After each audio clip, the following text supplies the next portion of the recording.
Hello everyone. आज का जो रेसिपी है मैं पूरा हिंदी में ही डिटेल्स बताने वाली हूँ, क्योंकि कुछ लोगों ने मुझे रिक्वेस्ट किया था कि मैं हिंदी में ही बात करूँ। और जितना भी वीडियोस मैंने डाली थी ना, तो उन लोगों को कॉकरोच लैंग्वेज में समझ में नहीं आया, इसलिए आज का रेसिपी मैं हिंदी में ही पूरा बताऊँगी। तो चलो देखते हैं आज की रेसिपी मैं कैसे बनाती हूँ। पहले मैं एक लॉन्ग शिमला मिर्च ले लूँगी, फिर इसको इस तरह से कट कर लूँगी और फिर इसके अंदर जितना भी सीड्स है ना, तो उसको इस तरह से मैं क्लीन कर लूँगी।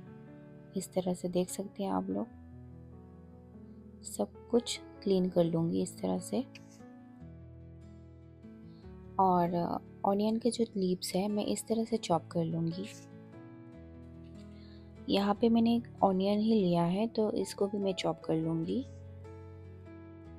मैंने यहाँ पे एक कटोरी लिया है, इसमें मैं अभी 4 अंडा ऐड करने वाली हूँ, क्योंकि मेरे पास है 6 ही शिमला मिर्च, तो उसका क्वांटिटी के अनुसार ही मैंने लिया। और अभी मैंने डाल दिया अनियन चॉप जो करके रखी थी, और अभी मैं डालूंगी अनियन लिप्स जो मैंने चॉप करके रखी थी। सॉल्ट यहाँ पे मैंने अपने टेस्ट के अनुसार ही डाल दिया है। और जीरा और कोरिएंडर का जो पाउडर है मैंने एक साथ ही डाल दिया। अभी मैं अच्छे से इसको मिक्स कर लूँगी। अभी मैंने यहाँ पे गैस ऑन कर दिया है और पैन को भी रख दिया है। पैन गरम होते ही मैं यहाँ पे ऑयल डाल रही हूँ। ऑयल गरम होते ही मैं ये डाल रही हूँ अंडा जो मिक्स करके रखी थी, और अभी मैं इसको मैश कर लूँगी इस तरह से।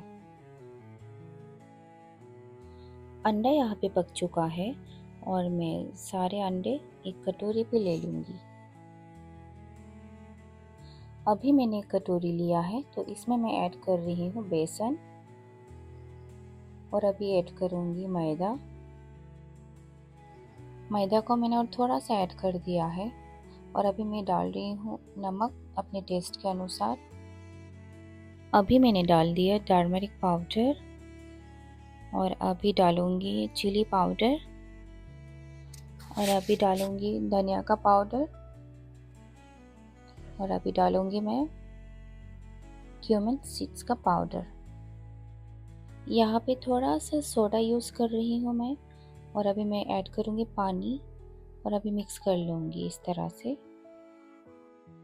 मैंने जो शिमला मिर्च क्लीन करके रखी थी उसमें से एक ले लिया है, और अंडे को मैंने जो स्टफिंग के लिए बनाई थी, अब मैं यहाँ पे सब एक एक करके स्टफिंग कर लूँगी। अभी आप लोग देख सकते हैं मैंने 6 शिमला मिर्च को स्टफिंग करके रख दिया है, और देखने में भी अच्छा लग रहा है। मैंने स्टफिंग करते करते एक कढ़ाई में तेल गरम करके रख दिया था, और अभी मैं वहाँ पे फ्राई करूँगी। दूसरा भी फ्राई करूँगी अभी। यहाँ पे मैंने सिर्फ 3 ही डाल पाई हूँ, अभी मैं इसको दूसरे साइड में कर लूँगी इस तरह से। 5-6 मिनट मीडियम फ्लेम में रख के इसको मैं पका लूँगी इस तरह से। देखिए ये पक चुका है, अब मैं ऐसे करके निकाल लूँगी। अभी मैं इसको टिश्यू पेपर में थोड़ा रख दूँगी, क्योंकि टिश्यू पेपर है ना, ऑयल को ऑब्जर्व कर लेता है।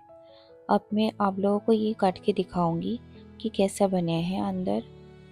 मुझे तो लग रहा है कि बहुत बढ़िया बने हैं, और देखने में भी अच्छा लग रहा है।